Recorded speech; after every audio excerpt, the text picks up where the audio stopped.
Hi everyone, hope you're doing well from wherever you're watching this channel, depending on your time zone. Now imagine when the state decided to switch off the signal for various media houses. Just imagine their intention. What was the reason behind that? I was looking at one video where Larry Madowo literally rescued Kenyans whose their lives was under serious threat after they were conned by prison officers. In fact, they are people who are not trained in crowd control. But now they were on the street, conned protesters in a corridor, tear gassing them. There is no proper ventilation.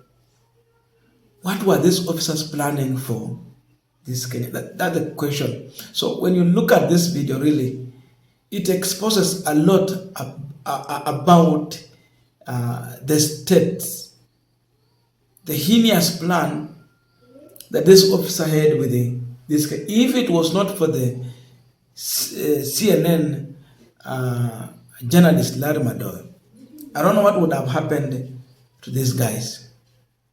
What's going on? What happened? Okay, we were just peacefully trying to express ourselves, to express our views, but unfortunately we were cornered. And we are just being tear gassed. But this is not a safe place to keep people. Yeah. But I'm with you, Kappa, if you want to suffocate. No, what are you doing? Why would you do that? And he's laughing. He just threw tear gas in a crowded alley and then laughed at it. They were keeping these peaceful protesters in a place where they were suffocating. And then he threw a tear gas canister and laughed. It's crazy. This is a really violent, look at this. Look at this. Look at this. Look at this. They're trying to beat her up. They're threatening her. These are prisons officers who are not trained in crowd control, and they are being unreasonably violent. Here we see them again. He's whipping the protesters right now. Even the security guards are getting rounded up. What is going on? Why are you guys being held? Larry, we're just protesting peacefully. Larry, we are demonstrating peacefully. We are protesting against police brutality. But the police have brutality. But the police have cornered us. As you can see, we have nothing. I only have my phone. We all have only our phones. Actually, we are peaceful. Our hands are up, but we have been cornered, and we are afraid for our lives. Why are they? I don't understand why they're keeping the uniformed guards here. The uniformed guards. Why is he throwing this in our direction? This is just to cover this is the actions. Okay. Now we have to get out of here. Okay. You guys need to leave with me. Twendeni. Now, I want us to continue with the panel discussion, but before we go deep into that, I have a quick and a humble request. For those who are watching this channel and you have not yet subscribed, please consider subscribing. To our returning subscribers, I must say thank you so much. And again, to all our viewers, please give this video a thumbs up. Thank you so much, and back to our discussion. Now, if despite the fact that Larry Madowo tried to stop the officers from what they were doing, they literally threw tear gas and they were laughing. That's the kind of people we are having. We've trusted with our lives and properties with them. He even zoomed in the other officers who were beating up a lady for no better reason. If it were not for Ali Madowo, we don't know what would have happened to that lady. But now, that is the situation that Kenyans were subjected to. So, as you try to block media houses in this country, the issue is that the international media houses will be here to do justice. And I think Larry Madowo just joined CNN at the very right time to tell a story about Kenya and reveal, expose this regime in the kind of behavior really they are in. Because Madowo has been here, he knows in and out, he knows everything, and really he comes in a very unique way to tell a story about Kenya. When it comes to protest, what the regime will definitely do to the people. So these guys were literally saved by Larry Madowo. If it was not for Larry Madowo, we don't know what would have happened to them. Because again, we've had several killings in the various areas. 2, 3 people, they have been killed severally. The report will be out. These ones were also daring at death. You're taking people who have not trained even on crowd control to deal with the protesters, and you've given them firearms. Imagine what they will do to the people. Now, this happened on the camera. Just imagine what would happen away from the camera. Just imagine what would happen. Nini kinaweza fanyika? Hapa kimefanyika mbele ya kamera. Penye hakuna kamera, what will be your expectation? That is the sad story about Kenya.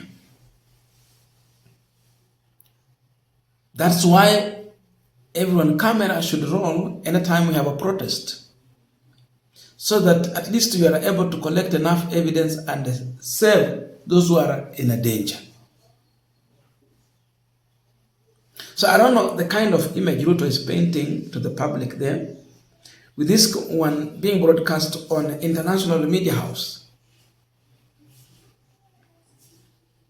I don't know how does he think about his reputation, and does he even have one? But again, the worst thing is that the investors are also watching such videos. The tourists are also watching.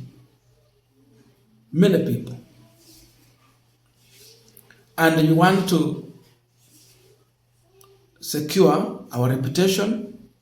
You want to win the confidence of investors in this country. You have told us that you are creating jobs. Do you create jobs by encouraging investors to come to the country, or showing all ways of discouraging the investors to come to the country? Because this is one of the ways to discourage investors to think of even Kenya. A country full of protest, brutality, destruction. You are not creating jobs. You are literally destabilizing the country you yourself. That is exactly what I can see in this video. So, this is one of the ways to kill jobs in this country. No one will be interested to come to a country like Kenya to put up a business. Leave alone a business. Even just to come and tour in Kenya. Looking at the kind of treatment the government is subjecting their citizens to, then the issue of insecurity, protest after protest with no tangible solution. You completely discourage investors. You completely discourage the tourists. No one admires Kenya as of now. But this was a country admirable by very many people. Many would think of coming to visit Kenya. But as of now, who is interested in such a kind of a government that has no respect for its own citizens, that subject their own citizens to brutal treatment? Police brutality has increased, but with the kind of confidence the officers had even on camera, it tells you that they are somewhere they are getting orders from. And this order is coming from senior people. When you hear that it's an order from above, who is this above? Who is above William Ruto? Are they implementing Ruto's orders or whose orders? Those are the big questions on this punchline. Whose orders are they implementing? And what kind of treatment is this they subject people to?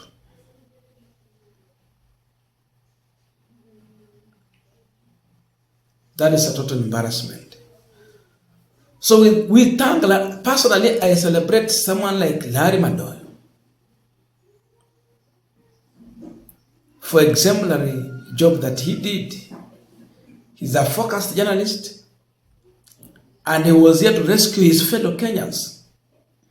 And indeed, if it was not for him, we would have not been able to understand such things. But I can tell you, going by this, it tells you that, media cannot be everywhere to cover everything. There is a lot that has happened in this country. Many have suffered so badly, more than what we can tell.